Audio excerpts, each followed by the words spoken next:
you, number one, for talking with me. Number two, thanks for the book. We look forward to checking out your book. Did that just publish? Yeah, it came out in January. Yeah. Oh, nice. So I'm working on a book, Her Retirement, and COVID actually delayed me because I had to kind of focus on working with Brian and his advisory practice and trying to get him back full functioning via Zoom, right? It was a new way for financial planners and advisors to operate their businesses. So that kind of took me away from my book, but I just moved into a new home. Everything's unpacked. I'm ready to hunker down in my basement and focus on getting my book done. So any tips on getting a book finished? Just keep at it every day. Just right. Yeah. Yeah. There's a woman named Jane Bryant Quinn. She wrote a book on how not to run out of money, I think it's called. So it's interesting because that's not just focused on women, but my platform, Her Retirement, is focused on educating women and getting those women at risk of not having any money in retirement to hopefully position themselves where they're not, quote, bag ladies.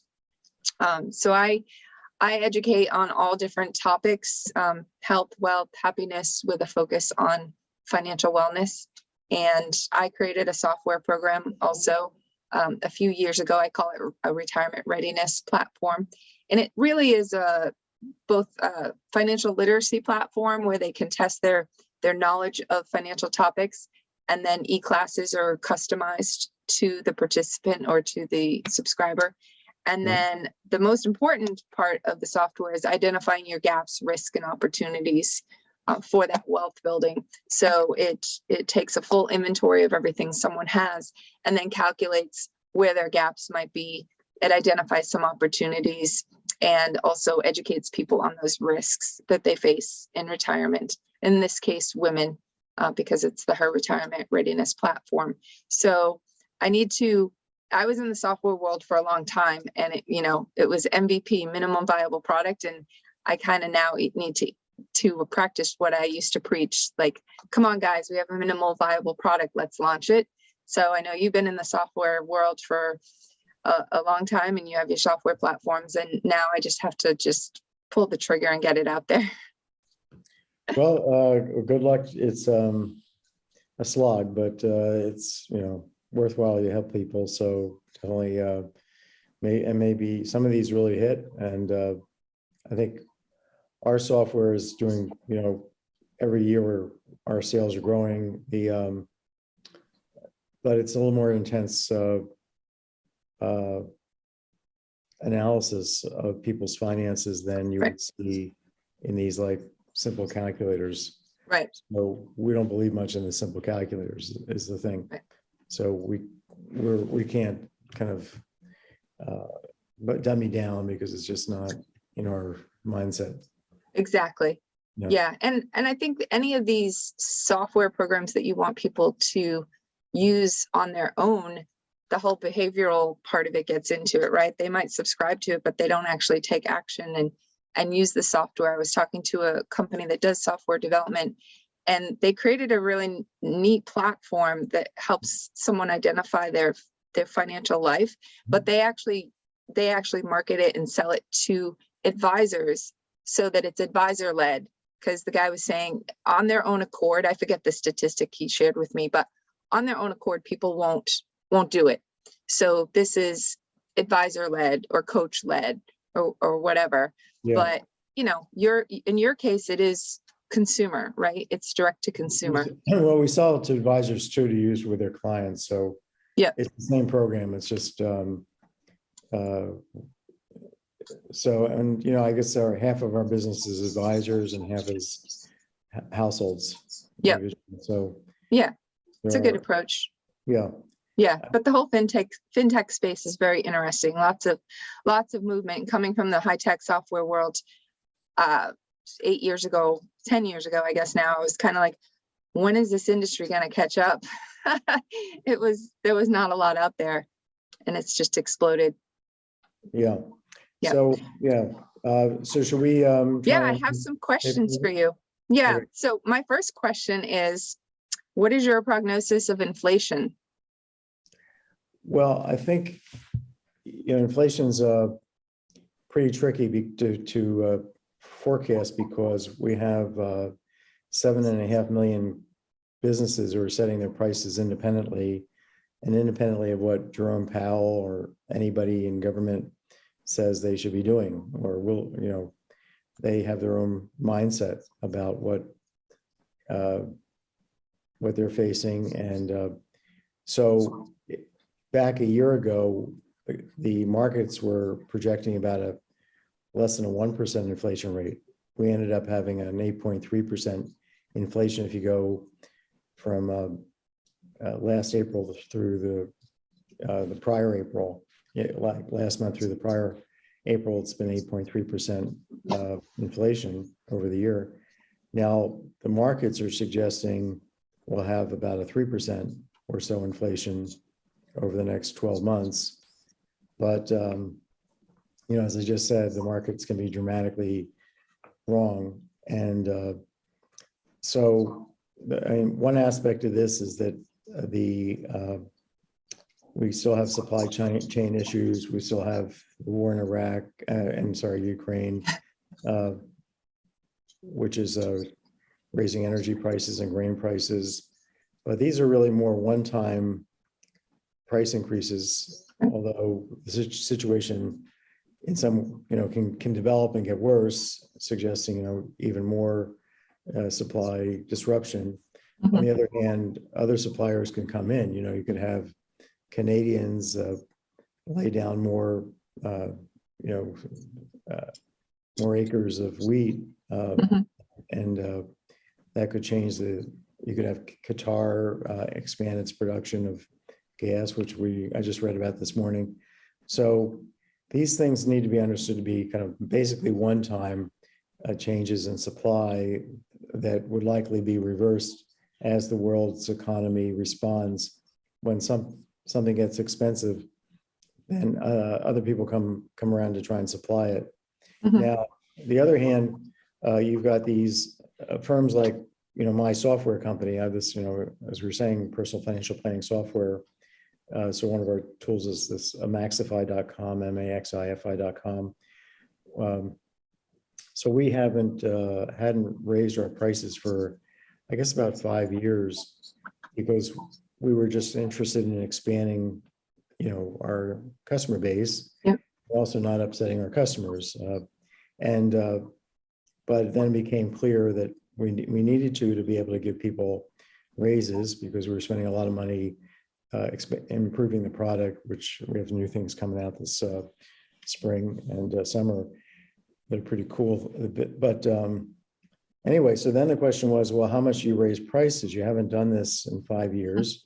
You don't want to be raising your prices every year, or even every, some people, economics would say you should be raising prices all the time, every month.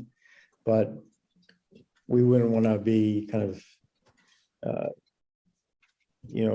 impacting our customers that way, or getting them upset about our continuing to raise prices on them. So you have like this one-time opportunity, and then you want to leapfrog because you're not going to be raising prices again. And if you're sitting there, as we were, seeing a price increase of, well, let's suppose it's somebody like, we did this a few months ago, but if you're sitting there thinking prices are rising at 8%, and you're not going to do it again for 3 years, then you might raise your prices 25%. Okay. Right? And so now you have kind of this kind of artificial increase in prices that gets into everybody's psychology. And so what I'm trying to get across is the idea that since it's individual price setting that determines inflation, we could have overshooting of what the right price increases should be. And that, of course, would lead to kind of a recession, because you have prices too high, and then maybe wages don't go up quite as much, or they do, and then the Fed has to accommodate, because even though the Fed is saying they're going to fight inflation, they can't. They have to basically supply enough money to make things liquid. So they kind of get locked into keeping the economy afloat, which means, imagine everybody tripled their prices and tripled the wages.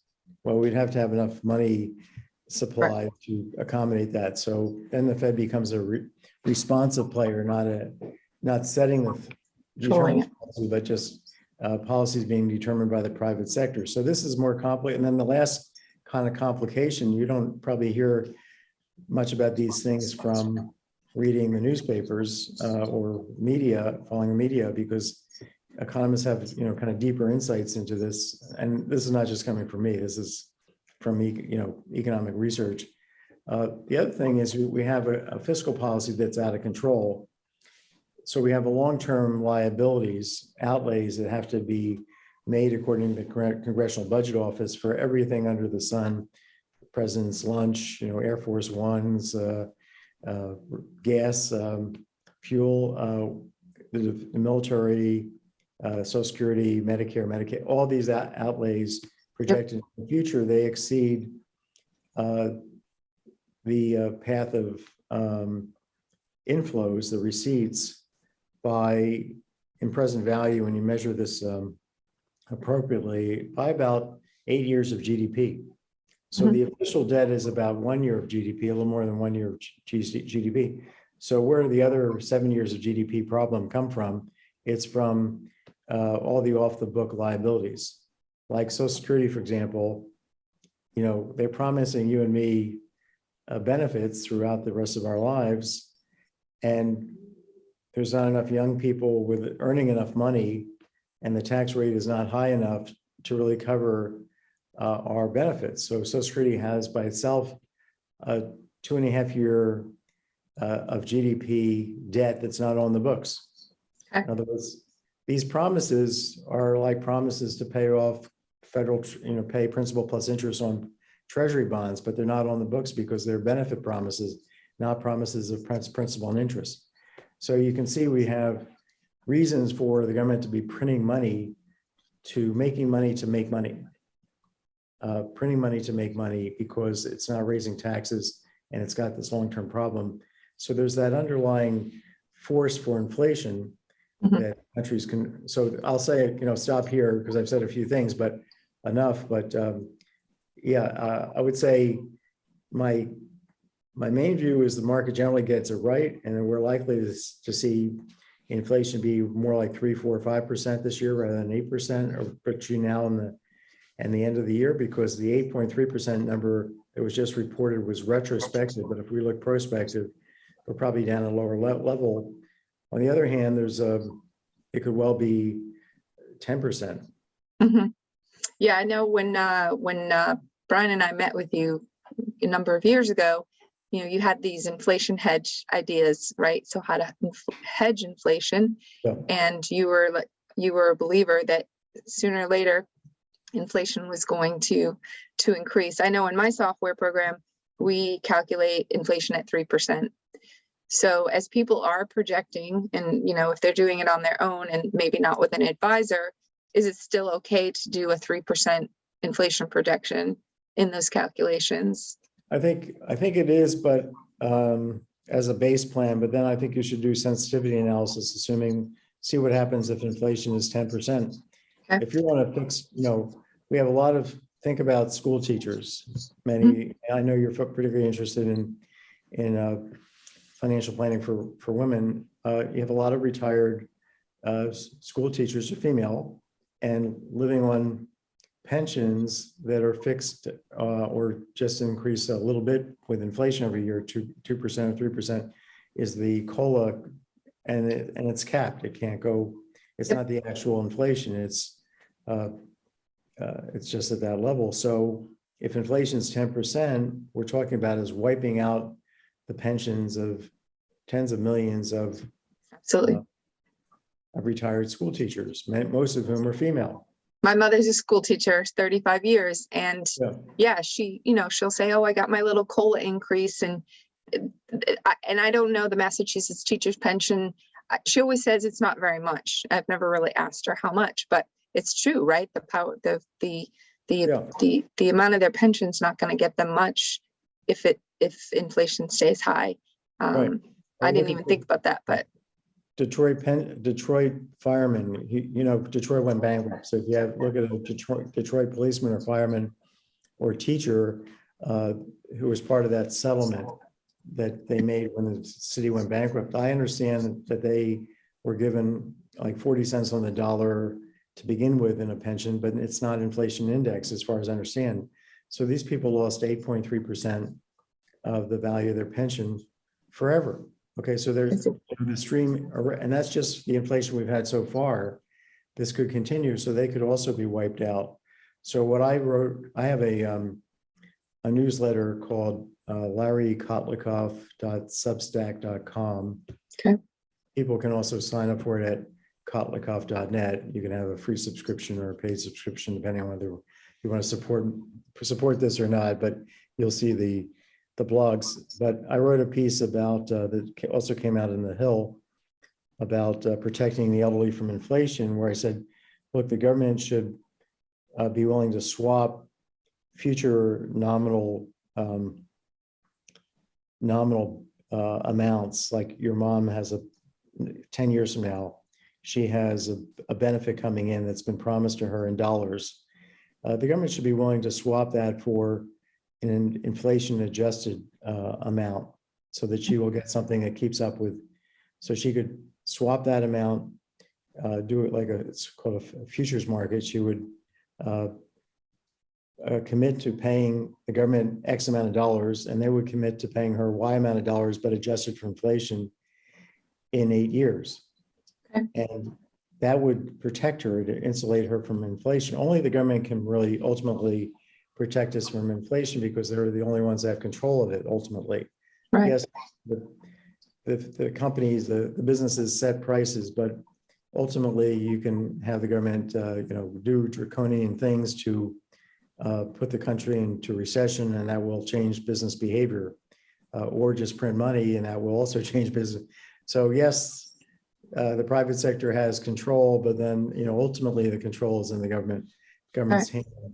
So that's just one example. Now, other things to do to protect yourself against inflation, there's the I bonds that you can buy, 10,000 per person. So if it's a couple of two, you can buy $20,000 worth of I bonds. They're yielding like 9.2% for the next 6 months. If inflation's 3%, you can be making 6.2% real over the next 6 months. Mm-hmm. And those I bonds have tax advantages, and they're deferred in terms of the tax payments. So there's lots of features. I have this new book called Money Magic that just came out that has a long discussion of I bonds. But there's also tips, inflation, treasury inflation protected securities. You can buy 30-year tips right now. They're yielding 0.57 percentage points. So that's like 57 basis points. Mm-hmm. So not a full percentage point, not a little bit more than a half of a percentage point per year, but it's a real return, and that will protect you against inflation. The problem with tips and I bonds to a lesser degree is that the nominal component of the tips return. So if you earn, let's say, a half a percentage point on your tips, and then there's inflation, you're going to get on a, let's say, $1,000, you'll get like $50 plus. If there's 10% inflation, you'll get another $100. Well, actually, you get like $50 plus $100. Yeah.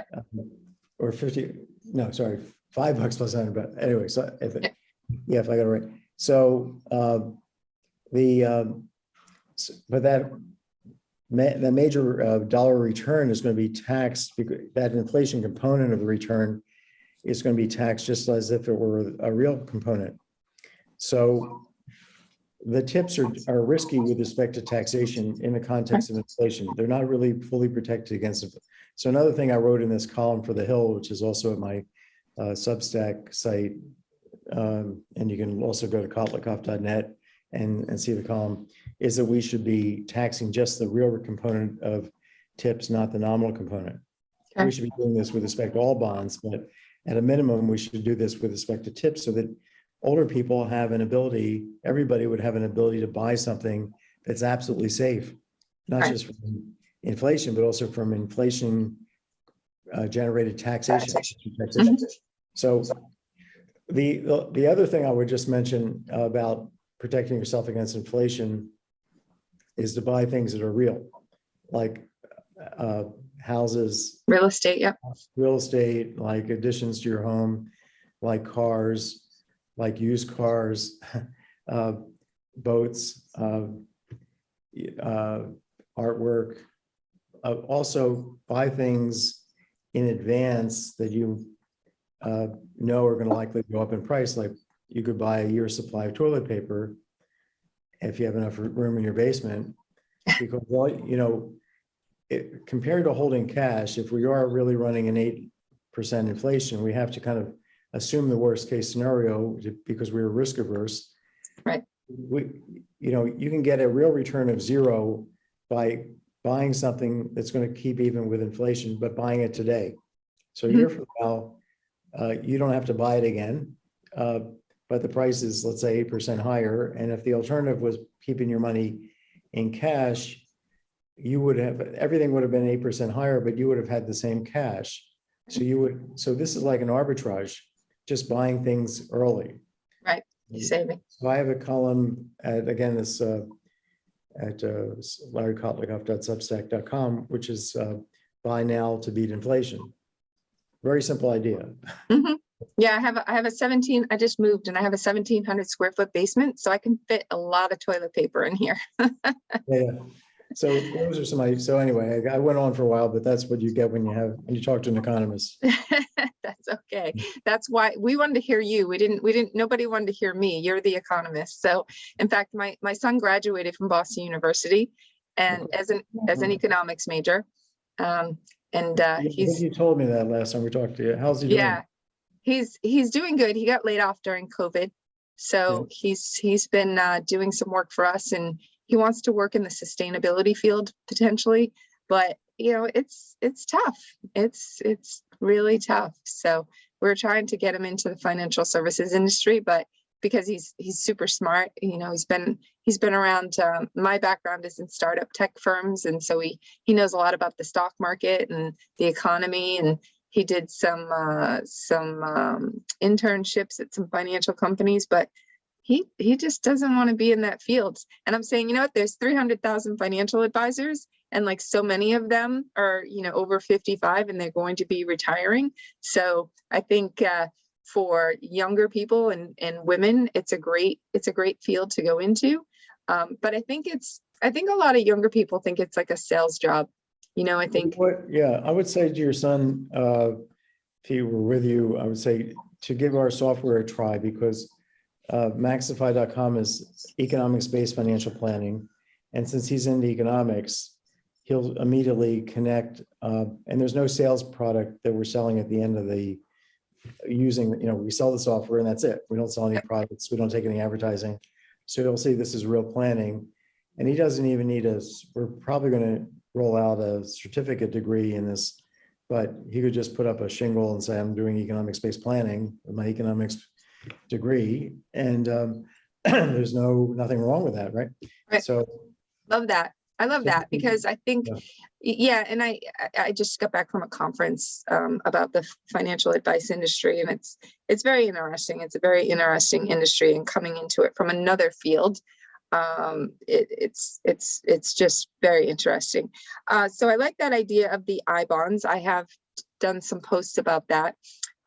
We were talking about COLA, so I want to transition because I read an article last week about the Social Security COLA increase might be as much as 8.6% for the next increase, which is October, I believe. So how real is that? They announced it in October. So it's so it's this past October through next October. That's what's going to determine the COLA, but you don't actually get it until January 1st. Yep. And it could, because of the way it's timed, inflation could be running at 3%, and you could be getting an 8% increase, which will feel good. On the other hand, you got less than the inflation before. So this is they're always running behind the 8 ball on this. So, Social Security is helpful that way in indexing inflation. I know your mom was a Massachusetts teacher, so she wasn't even covered by Social Security, which is terrible. So she doesn't have any inflation protected income coming in.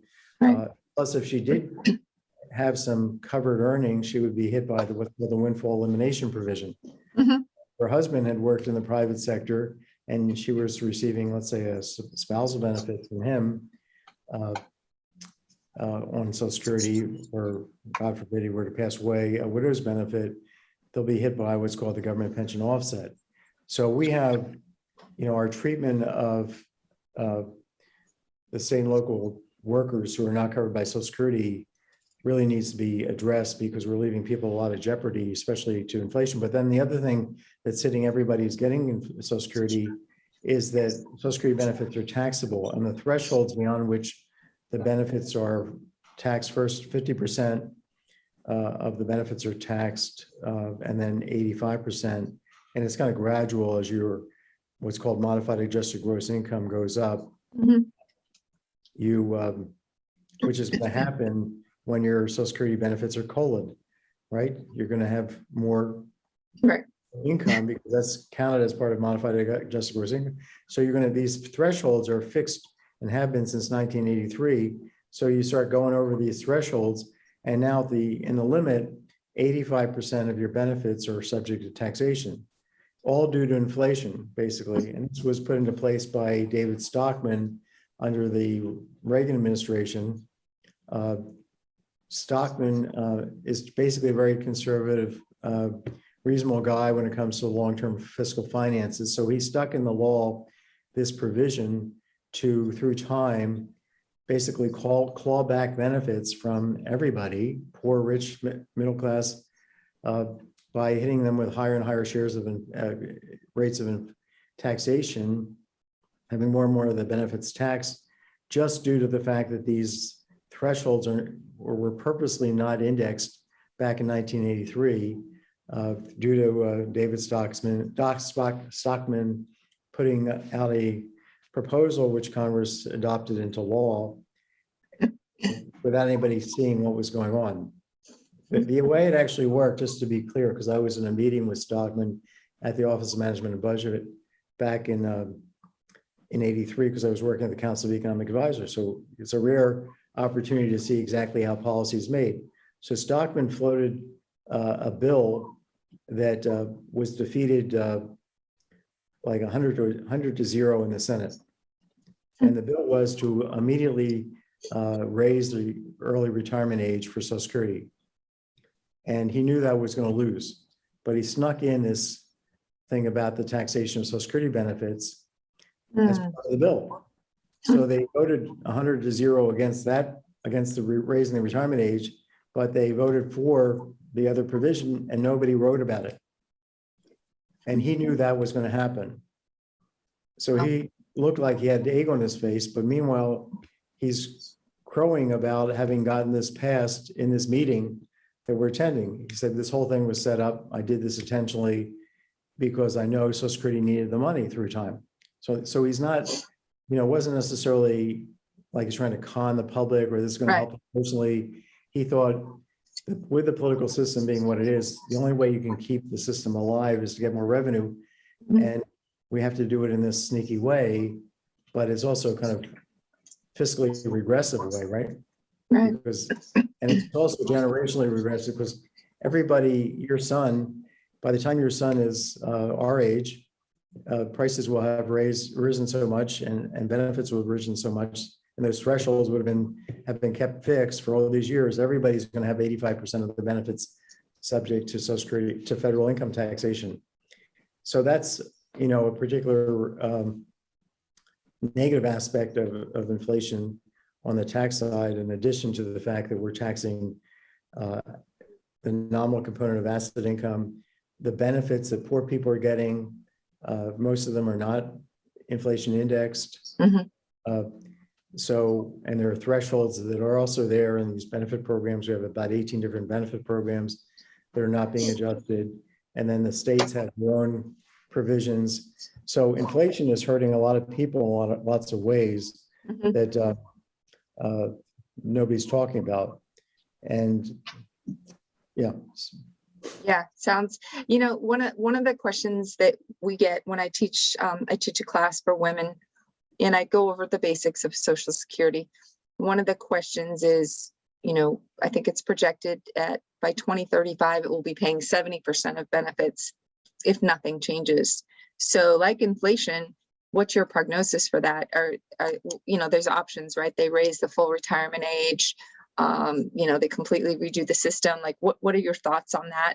And will it just be, we get 70% of our benefits in 2035, which I don't even know how long is that. I don't know if that's when I'll be collecting Social Security.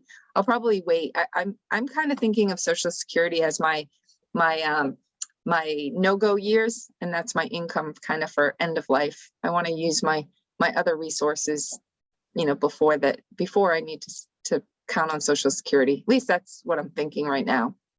Well, I think about 85% of American workers should be waiting till 70 to collect their benefit, because the increase if you take a benefit at 70 versus taking it at 62, it's going to be 76% higher adjusted for inflation. That's your retirement benefit. Now, there are people who should be collecting their own retirement benefit early because they're going to get spouse benefits when they off of their spouse or their ex-spouse, or widow's benefits. So it's not the case for everybody, or they can get their child's disability benefit, the Social Security disabled child benefit going. So there are reasons to go early, and this software I was talking about, Maxify.com, maximizes it's called that, it has that name because it maximizes your lifetime spending by figuring out what's the optimal thing to do on Social Security and retirement accounts. For women, they should be,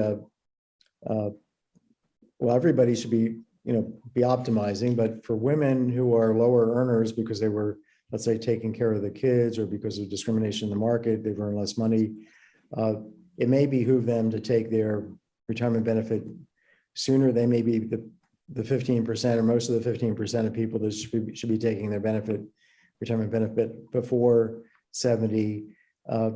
In addition, they should be very careful about taking widow's benefits, because you want to take your widow benefit if you're a younger widow, like in your 60s. Let's say you're 62 and you've just become widowed. You want to take either your retirement benefit or your widow's benefit from your deceased spouse or deceased ex-spouse if you were married for 10 or more years. You want to take one of those two first, but not them. You don't want to take them both at the same time. Mm-hmm. Because let's suppose that your widow's benefit is $3,000 or $2,000 a month, and your retirement benefit is $19.99 a month.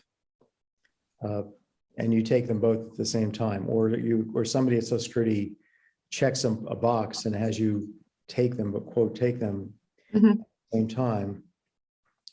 Just by checking that box, what happens when you reach 70 is that retirement benefit is still $1,999, and your widow's benefit is $2,000. Your reduced widow's benefit is $2,000. Your reduced retirement benefit is $19.99. You're going to get the $2,000 for the rest of your life, adjusted for inflation. Whereas if you hadn't checked that box, your $19.99 would grow by 76%. And then at 70, you'll start taking this much higher number, which could be in present value a couple $100,000. Yep. Social Security has actually conned people out of about 13 million widows out of $130 million, according to their Inspector General. Wow. I have an article on this at Kotlikoff.net that it's engaged in this con job, and I also read about it in this book, Money Magic. So widows in particular have to be very careful and run our software to get this right, because it's just too complicated for anybody to figure out. And then make sure that the people at Social Security haven't screwed you over. Okay. And you want to confirm in writing, or tape them on your cell phone in a conversation, that they confirm that you have, and send in even a certified letter or something with a copy that documents that you were not taking both benefits at the same time. Right. Because this can screw you out of a couple $100,000 just by somebody checking a box Mhm. without you knowing about it, or you're checking Right. a box because you didn't know not to. Right. Yeah. That's my whole platform is to help women know more Right. and have more. That's what I say, because when you know these things, you won't, you'll have more educated conversations and you'll make more educated decisions. And that's what I'm trying to do with women, and hence why I'm talking to you today, because just by knowing these things, my mom's 87 years old. There were a lot of things that got, the wool pulled over her eyes because she just trusted someone else, whether it was a husband or the system or whatever. And it was like, no, women, in my case, I'm focused on women. Obviously it can happen to men, but, take control of at least learning the basics in some of these very, very important decisions. And I would say, I mean, the fact that she got probably, we'll use this word, screwed out of a lot of income because of the choices she made and didn't know about, that's redounding to you because you're having to support her more, or you're going to receive less from her when she passes. So I would say to any younger person listening who might be a son, make sure you're in charge of what your parents are doing, not in charge, but you're looking over their shoulder to see what they're doing with respect to Social Security, with respect to their financial decisions. Become a financial planner for your parents, because if you don't, you're going to end up paying the consequences. You're going to have to take care of them financially. So it's all part of one big family here, and you're part of that family. You might be 19 years old and think this has nothing to do with you, but it has everything to do with you. Right. If they screw up and then they have to go into a nursing home, and now you're 40 and a third of your salary is going to, and trust me, I've been in this boat myself. So right. Yeah. I wish I knew when I was younger to take better care for what my parents were doing with Social Security and other decisions. Mm-hmm. Yeah. You mentioned taxes. So I don't think we talked too much about taxes in the past. We talked about Social Security and inflation, but taxes is another area where if you are younger and you're helping your parents, I talked to my dad. Finally, none of my siblings wanted to talk to him because they didn't want dad to feel like we have a hand in his pocket before he passes on, and likely he'll pass before us. But I said, Dad, do you have a trust? Do you have a lot of real estate? Like there can be some mistakes that why waste money when you could pass on more? And are you in touch with those strategies? Are you I was trying to soft shoe around it, knowing how he is and not getting cut out of the will in the process. But no, he said, tell him to give me a call, because it might be easier for him to talk to a third party. But there are things like, suppose he lives in like the state of Rhode Island. Mm-hmm. I teach at Boston University, but economics, but we moved to Providence.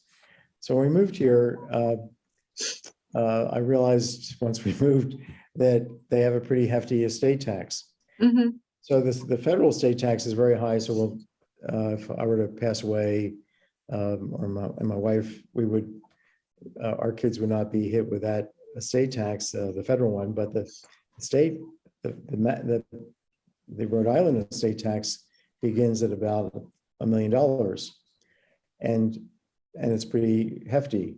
So I have friends who are very rich who live in Massachusetts, but they basically live in Florida as well, and they spend half the year plus 1 day in Florida so they can avoid, and they have to document it. So you have people that are basically multimillionaires who are documenting every day in their diary exactly where they were, and coming up with receipts to prove to future authorities that they actually were not in Massachusetts that extra day. Yeah. And how long do they have to do that? Is there like a look back period like there is with like getting money out of your name? Do you have to live in Florida a certain time before you can escape? Because my dad's in Massachusetts and he lives in Florida half the year, but I don't know if it's a true half in a day. I think it's just in the year that you pass away that you have shown probably in the prior year. I'm not quite sure that in the prior year you were.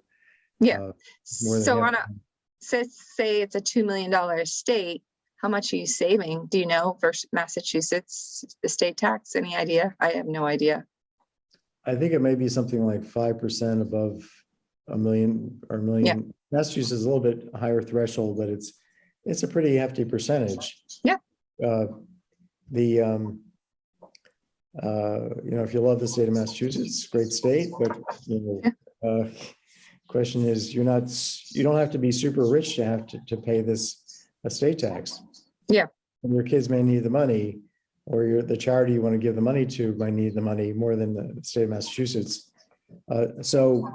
But getting back to women and Social Security, so there's the issue of the widow's benefit, which, I mean, this also pertains to men, but it's particularly important for women because they tend to be lower earners. They also have to realize that you have to be married for 10 years to collect any benefits off your ex. You can't get married before age 60 and collect benefits from your ex if he passes away. Yeah. After 60, you're good. I actually learned that the other day. It's like so for women that want to get married, wait until after 60. That's the message, right? Yeah, it's actually, I think it's I don't know if I recall right, it's the divorce spouse benefit you can collect if you get married after 60. Yeah. But the widow's benefit, the divorce widow's benefit, you can collect no matter when you get remarried, from what I recall. But all these provisions about these issues that are connected to remarriage and when you do, how long you were married before you got divorced, these were all put into place by white men back in the 50s and 60s and 70s. These are incredibly sexist provisions. Why should you have to be married for 10 years? It's to keep the wife from running off on a nasty husband, is my view. And why should you be married? Why should you have to wait? Should you have to wait till 60 to remarry and still collect on your record as an ex-spouse, so that she will not be able to remarry because you'll lose her looks, is probably the implicit notion here. There's probably I think I did a column about 20 different sexist provisions in Social Security that's at Kotlikoff.net that are particularly, targeted towards women, although they're ostensibly sex blind, sex neutral. So I wonder if there's any women, women in politics that are looking at this, trying to change some of these. I know in my mother's case, she wasn't married. It wasn't 10 years back when she was able to collect, when this all happened for her. In her case, I think it was 15 years, the provision was, and then it changed. So she's not able to collect on my father's Social Security, even though they were married, I think 11 years, because it changed. She's not. We should talk about that off the record. Okay, we will. Yeah, it might be that her Social Security widow's benefit got wiped out because of this GPO provision. Maybe. That's probably what's going on, that her state pension is so high. But over time, she should keep looking because her state pension is not going up as much as the putative widow's benefit. So she might get to a point where she could start to collect. That's another case where people don't realize that Social Security is fully indexed to inflation, whereas other, if your pension, let's say, fixed, then the differential could, at some point, the loss of your pension benefit could be I think it's like 2/3 of your pension benefit is used up. If your Social Security benefit, your widow's benefit would be less than 2/3 of your pension benefit, you don't get any Social Security benefit. But if your Social Security benefit, if you were to lose more than 2/3 of your pension benefit, you would get something, the difference. So she might have something to be able to collect even now. Yes. So are there any movements underfoot to change some of these sexist guidelines, rules, provisions? Unfortunately, there's not, the president could make a great speech and say, here's the 20 things that need to be fixed to protect women. Here's the 20 sexist things. And also state and local workers, here's their problem. And I've got Mitch McConnell here with me on TV to talk to you about this. This is a bill we're pushing together, or get a Democratic senator and a Republican senator. But the politicians, I'm not sure they really understand this. I don't think they understand. The system is so complicated that they may not be aware at all of this. Another thing I wanted to remind listeners, and they're probably not aware of this either, we've had this big increase in retirement due to COVID. A lot of people taking benefits, retiring early. And then they think about going back to work. We've got a very tight labor market. And they say, well, I'm collecting $25,000 a year in Social Security benefits. If I earn more than about $20,000, I'm going to start losing 50 cents on the dollar. Let's say I'm age 63, my benefits. So that's like a 50% marginal tax bracket. I'm in the 25% federal marginal tax bracket if I take this job, go back to work. That's, and then there's the state income tax bracket, and there's state sales taxes. I earn money. When I go to buy something, I got to pay a chunk of it. So it's like just having less earnings. Now, the thing is, though, that any money you lose from Social Security due to the earnings test is going to be given back to you in the form of a higher benefit when you reach full retirement age. That's what's called the adjustment of the reduction factor. So if you stick on that benefit, let's say you're talking about your retirement benefit, and you lose, let's say, all of it by going back to work, earning whatever, $50,000 a year, you lose your entire benefit because 50% of the money above the $20,000 or so threshold, that $20,000 to $50,000 difference, that's $30,000, and 50% of that $15,000, maybe that's more than your Social Security check every year. Right. So you lose all your benefit or most of your benefit. Well, for retirement age, that benefit level, which you lost for 3 years or 4 years, if your retirement age is full retirement age 67, that your benefit is going to be kicked up in light of what you lost on an actuarial basis. So this is actually a tax that's not a real tax. Now, if you go from collecting your own retirement benefit to collecting a benefit, let's say a widow's benefit at 67, then the fact that your retirement benefit is somewhat higher, is high, maybe even significantly higher, won't necessarily help you at all because you're now on this other benefit that's even higher. So in that sense, there could be a real tax associated with this, but for probably about 95% of the people, this earnings test is not for real. It's just a cruel trick being played on retirees to keep them out of the labor market. And it was put into place when people thought, hey, we're in just experienced the Great Depression. There's a fixed number of jobs out there for young people. We have to induce old people to get out of the workforce. So we're going to con them into retiring, but we're not really going to hurt them so much. But if you con them into retiring, you are hurting them because they could be earning a lot more money in the market. Right. So this is something, I just talked to a retired couple yesterday that had both retired early due to COVID, and they're thinking they're facing this high benefits tax when it's not the case. You could sample 1 million people. I bet you'd find 10 that have ever heard of the adjustment of the reduction factor. Even 1 million 62-year-olds, just not on anybody's radar screen. So we need to have a national we need to change that law, that provision again. Right. Mitch McConnell could propose it. He said the Republicans don't have to wait for the Democrats to do some good here, right? Yeah. but things are so politicized, and unless it's being done jointly, it's not going to happen. Mhm. But there are a lot of things that can be done to fix the system, or we just, in my view, we should basically just phase it out and set up a brand new modern Social Security system that isn't sexist, it's not, doesn't have 2,728 rules. Yeah. And hundreds of thousands of rules about those rules in the operating manual system of Social Security. It's crazy complex. We've spent decades getting our Social Security code correct under the hood Right. software. Yeah. That's a big job. It's I don't know, is it worse than Medicare?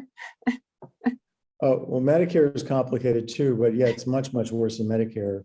Yeah. You know, Medicare, you have this other thing, which is if you think about doing a Roth conversion, you do a Roth conversion, let's say you're 63, 2 years later, you're 65, you apply for Medicare. Now you're facing the Medicare Part B premium. And that premium depends on your modified adjusted gross income when you were 63. 2 years, there's a 2-year look back. Mhm. This is the only provision in our fiscal system where you're getting taxed today, because that's what the Medicare premium is. It's just basically a tax with a named premium. Right. It's basically just a tax.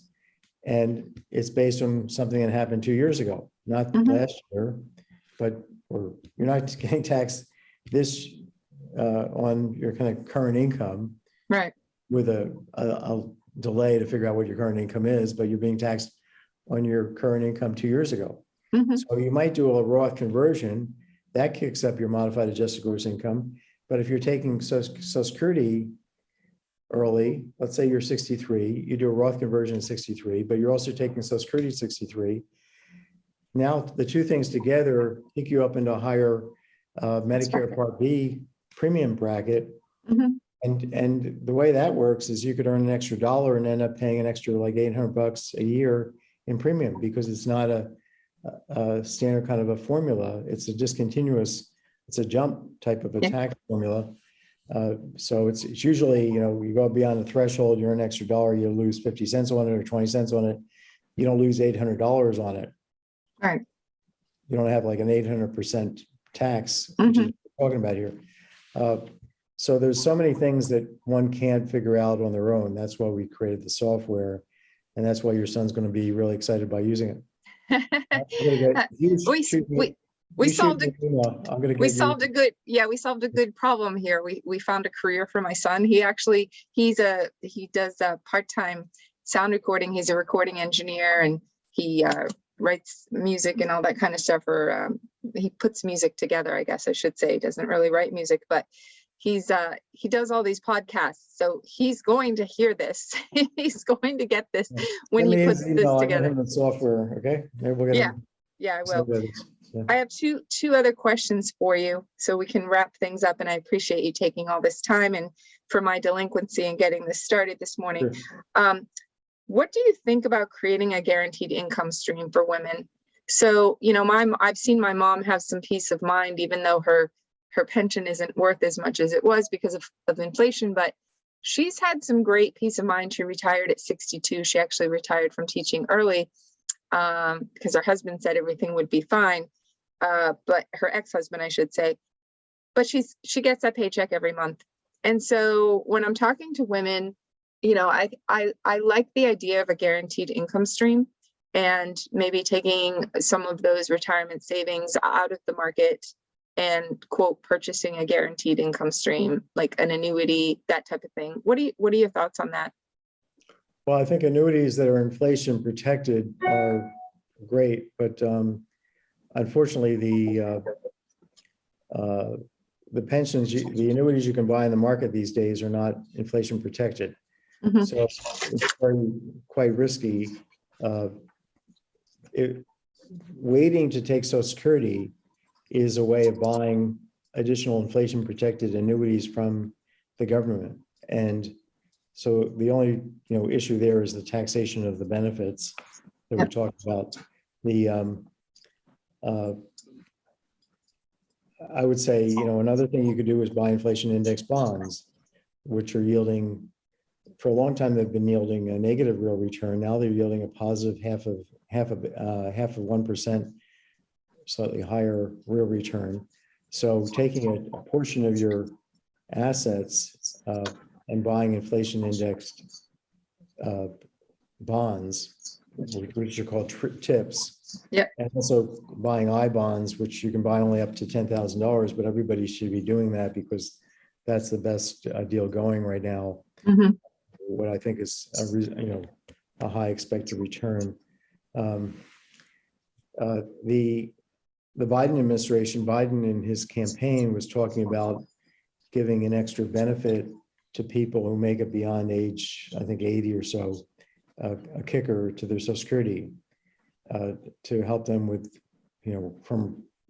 provide extra longevity insurance, because as long as if you keep living, you're in increasing financial risk of running out of money. Mm-hmm. Financially speaking, living longer is a terrible thing. It's like the biggest issue, one of the biggest risks you face. Dying young is a blessing, a financial blessing, as macabre as that sounds. So we all need to have a floor to our living standard. If we're going to put stuff in the stock market, it should be money that we don't need to live off of.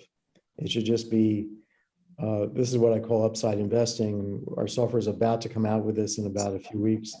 We have it all built under the hood, and we're just finishing it up. And this lets you set a floor to your living standard, the software, and then specify when you're going to start taking money. If you have any money in the market, if you haven't lost it all, when you're going to start withdrawing it, and when you're going to stop withdrawing it. And as you withdraw, you invest in TIPS so that now you're able to raise your floor because you have everything safe in terms of your investments. So the idea is, here's your floor, but then at some point it starts ratcheting up. And depending on how well the market's doing, you have these different trajectories, but they're all upside. Okay. So we can all make a floor to our living standard by just investing a share of our assets in these TIPS and the rest in let's say the stock market, the S&P. But that money should be whatever you put there, you should assume is going to go to zero. That's basically what this methodology is saying. Figure out what your absolute minimum floor is, or a reasonable floor is that you absolutely don't want to go below, and the rest is like casino money. We don't start spending money any winnings in the casino until we leave the casino, right? Right.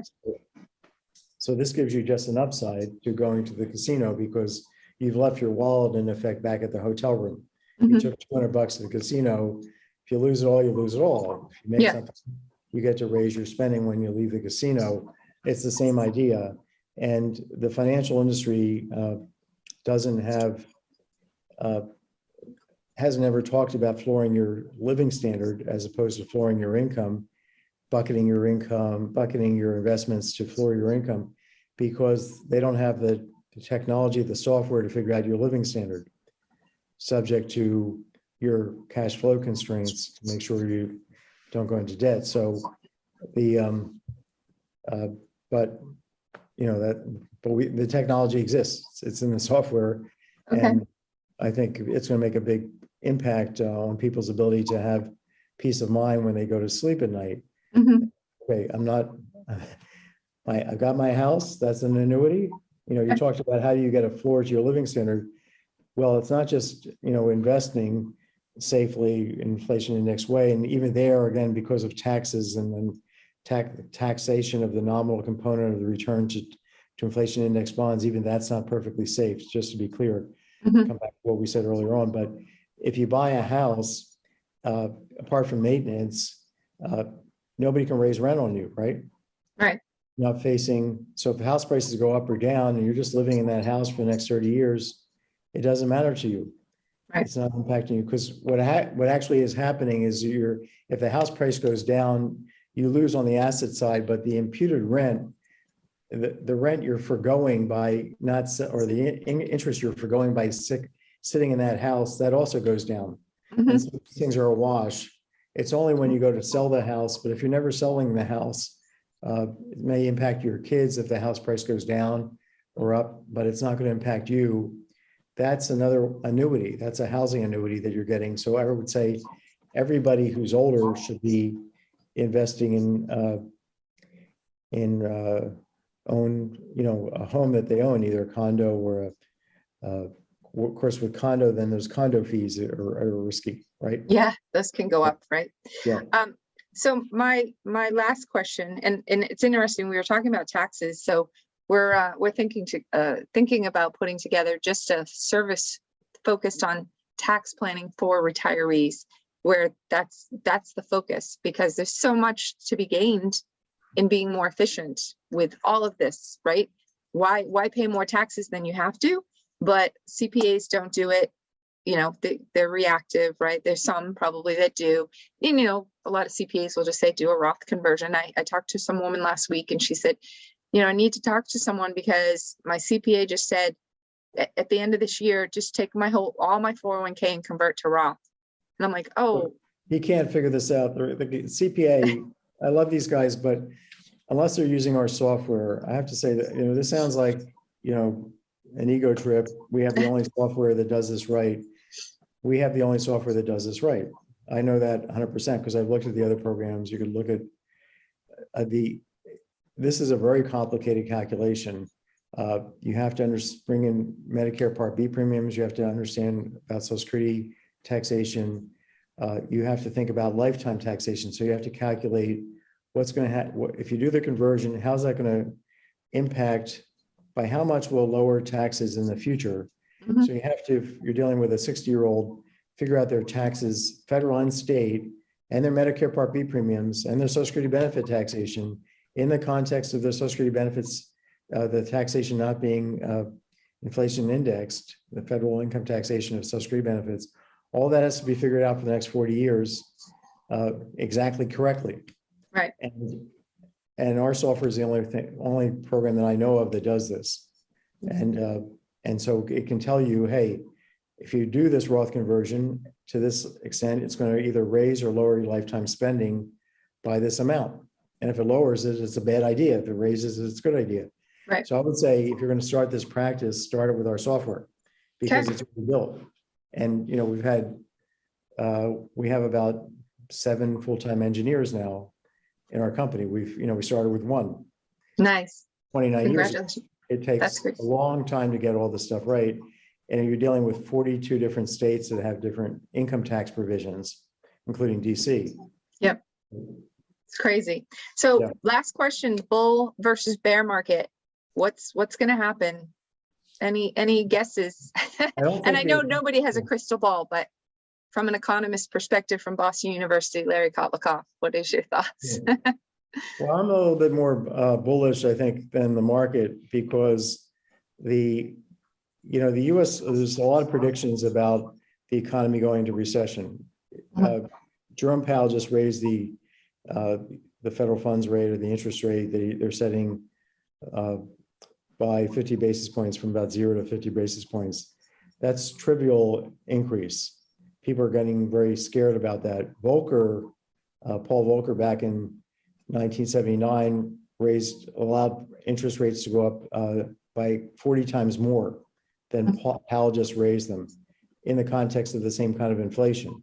So Powell's done basically nothing. What he's done is cosmetic because he thinks, and the markets think, that inflation is going to come down because the supply chain, it's all due to supply chain issues. I'm not sure that's right, but in any case, this Federal Reserve is not going to put us into a recession unless we panic because they haven't done anything substantial enough to do that. Okay. Yep. With respect to interest rates, we have China shutting down to some extent because of COVID. So where else can you produce? You can produce in Europe and the US and other parts of the world, but the US is a great manufacturing place. So this may be a great boon for US manufacturing. And also the fact that we're kind of at war with Russia right now.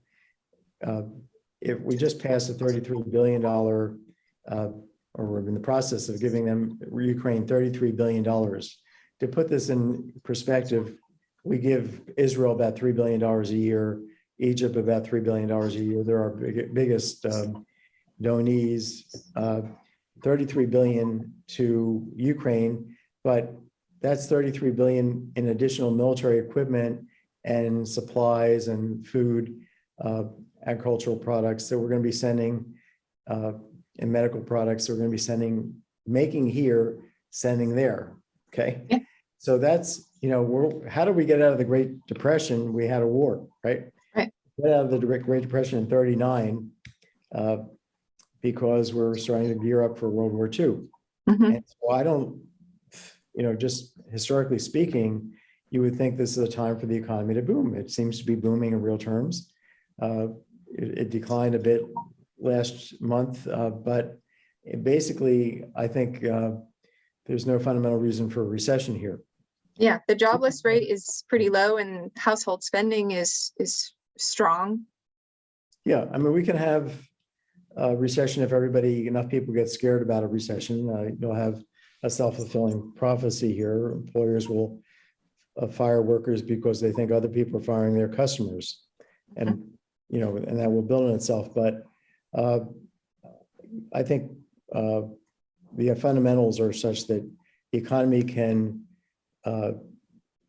be at full employment, grow, not be in recession, and still have inflation and survive. Right. That way. So rather than stagflation, you have what's the difference of Yeah, what's the opposite of stagflation? Yeah, hyperinflation or something. Yeah. But we also had the economy do very well with deflation in the 1800s. The economy grew basically, over that whole century, not all the time, but it did remarkably well, had a higher growth rate than we've experienced in the last 50 years with deflation most of the time. So markets can adjust to moderate inflation and moderate deflation, and we can get used to it and make adjustments and succeed. So people shouldn't panic right now and pull their money out of the market? I don't see it. I don't see this may be the time to buy. Mm-hmm. Yeah. Okay. So I know, are you still a professor at Boston University, or are you just focused on your other endeavors? I'm full-time professor of economics at Boston University and do lots of research on lots of issues. And by the way, the stock market, you're buying claims to real capital. If I buy shares of GM, I'm really getting an ownership share of their machinery, their assembly line, their inventories. So that's just like we talked about buying a house or putting an addition to your house. You've got something that's going to keep even with inflation, you think. So stocks should, theoretically speaking, they haven't historically necessarily, but theoretically speaking, they should do well during periods of inflation because they're claimed to something real. Right. And just like if you buy the toilet paper, right away, you've got something real. So the alternative is of moving out of stocks and moving into bonds. Well, interest rates are only have up to go, and that means bond prices only have down to go. Yeah. And holding cash is a sure loser because you're the real purchasing power of it. So I don't think, I think there's an article in today's journal, maybe it was yesterday's, that investors realize there's no place else to go but the stock market, basically. So that's another reason I don't think the market's going to crash much more. Yeah, I read an article, and there's probably several, but about buying dividend paying stocks is a good thing to do right now. Depending on the price, if they might be overvalued because of that, but they are safer, and but you're going to maybe pay a premium for that. Right. Their return's going to be lower over time, right? Because you're going to get that dividend. All right. So one last question. Student loans, because you're a professor at Boston University, should we be paying off student loans for young people? Should we be paying off student? Okay. Well, if you don't pay off your student loan, you go into what's kind of modern debtor's prison, which is that you can't necessarily borrow. The government will come after you. They'll attach your wages. They'll attach your Social Security benefits if you reach 60, and lots of millions of people are in their 60s and are still paying off student loans. They will grab some of your Social Security benefit each month. So you can't really get out from under. You can't discharge this obligation through bankruptcy in general. There's very few, some rare cases where you can, but generally, if you're not disabled, you're stuck with this thing. So what I say in my book, I have a chapter called Don't Borrow for College. So here you have a college professor writing a book called Money Magic that says, well, has one of the chapters, Don't Borrow for College. There's another chapter called Marry for Money. There's my mother told me that. I didn't listen to her. one called My Daughter the Plumber, because plumbers are probably making more than doctors these days. It used to be My Son the Doctor. Yes, Right. and traveling nurses, but Right. they deserve everything they get.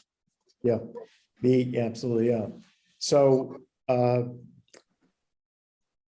yeah, so now I've lost track of what we're talking about. Student loans, paying off loans. students. Should the government pay off student loans? So I think what I think is that the federal government, and I wrote this just a few days ago in Forbes. It's also larrykotlikoff.substack.com, which is that the federal government should not change its policies with respect to student loans in the way that people have been proposing, which is kind of tinkering with the system, but rather more or less get rid of the system by letting people borrow at the government borrowing rate. So the government can now borrow for 30 years at about 3%, or 2.5%, about 2%, maybe 2.5%.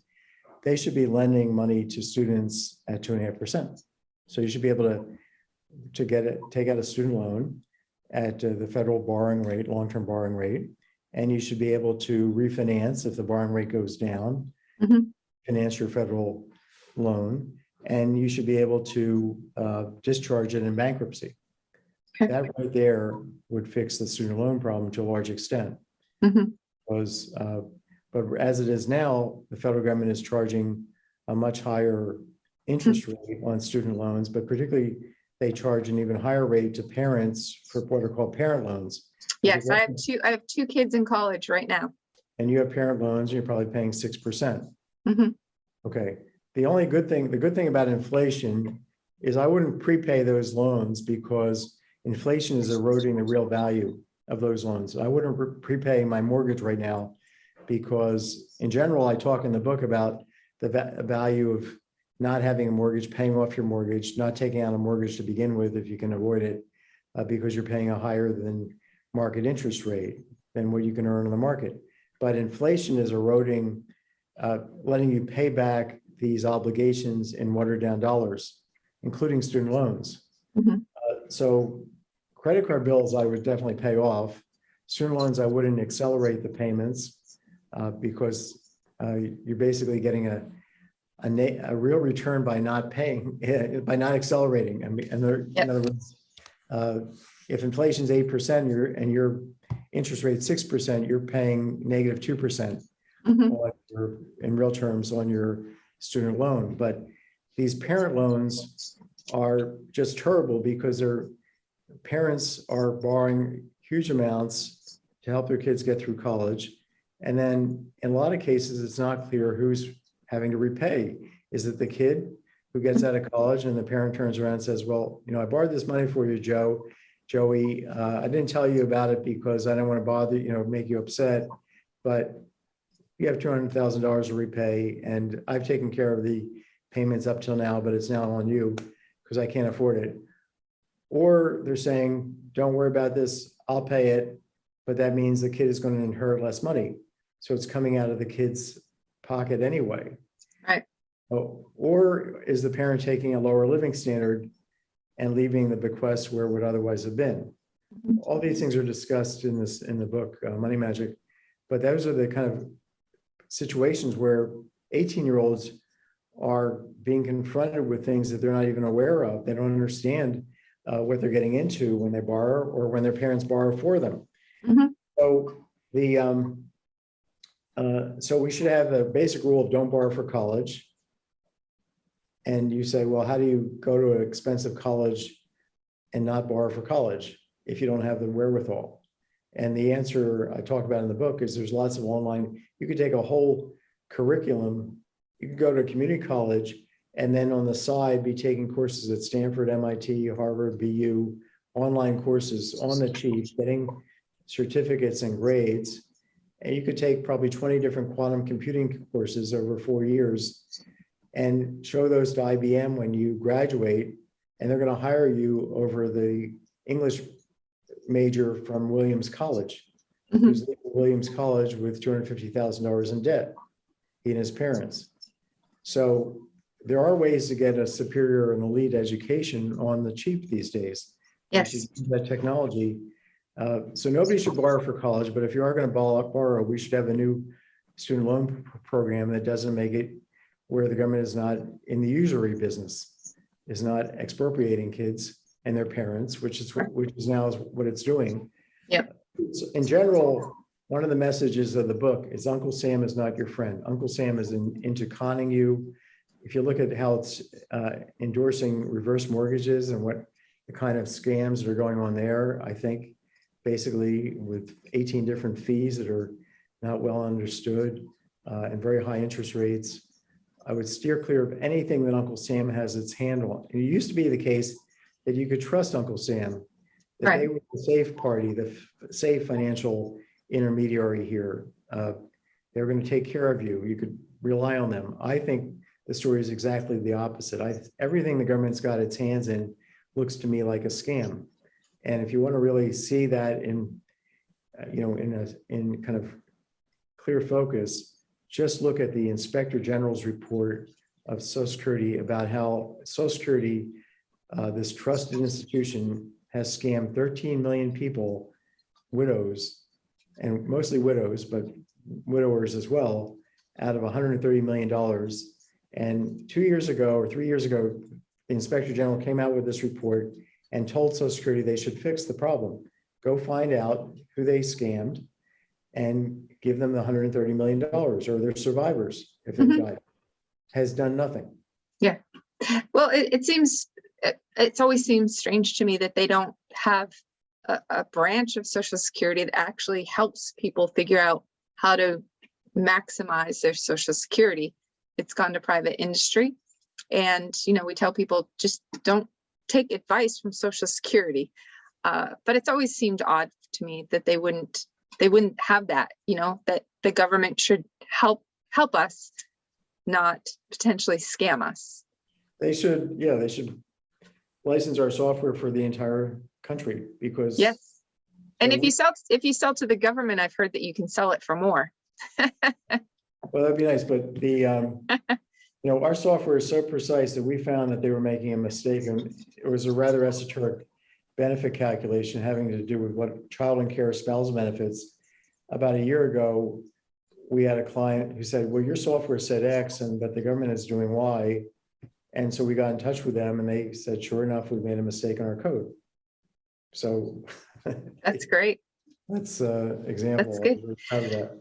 So Larry, if you could tell my audience, Larry Kotlikoff, your official title, how to get your book, your software, all of that. Yeah, it's if